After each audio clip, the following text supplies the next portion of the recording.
Inanunsyo sa Iloilo City Government nga paghiwaton sa masunod nga bulan ng grand opening sa Iloilo Central kag Iloilo Terminal Market kasunod din isang soft opening kahapon. Sa grand opening napaabot nga may dugang pa nga mga stalls nga pagabuksan. Sa interview sa Bombo Radio kay Joy Fantilaga Gorsal, ang spokesperson Iloilo City Mayor Isa Tranyas, yagin pahayag nga matapos ang redevelopment, mas nadugangan pa ang numero sa mga vendors nga magkabenepisyo sa mga pasilidad. Sang una, 885 vendors lang ang ma-accommodate sa terminal market.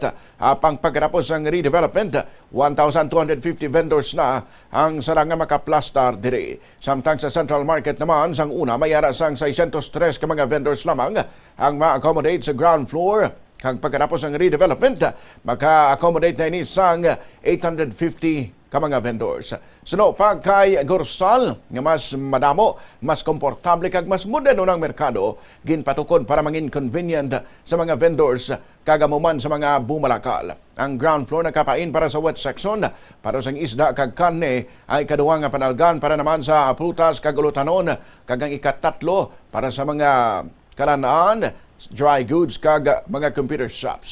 Gintawag man sang syudad kani nga proyekto ang Golden Market bangod simbolo ini isang progreso kag modernisasyon. Nagpahanumduman ang city government nga ang rental rates magapabilin sa gihapon kag ang tanan nga market policies kag existing regulations ang padayon nga ipatuman. Ginpahayag naman ni Mayor Isa Tranyas nga ang merkado ginamanid sang city government mismo kag ini nga proyekto ehemplo sang padayon nga pag-uswag sang syudad suno sa alkalde.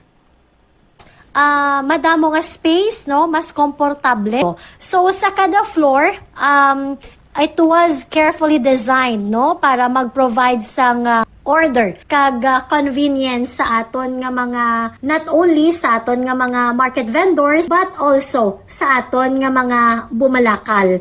So during sa aton nga grand opening next month nga amo man ni ang completion man sang SM side nga project, we will unveil mga additional facilities including sang aton nga roof deck parking nga makabuligid nga sa congestion, no, sang aton nga traffic kag ma-improve ang aton sini nga accessibility both for vendors kag sa mga customers naton.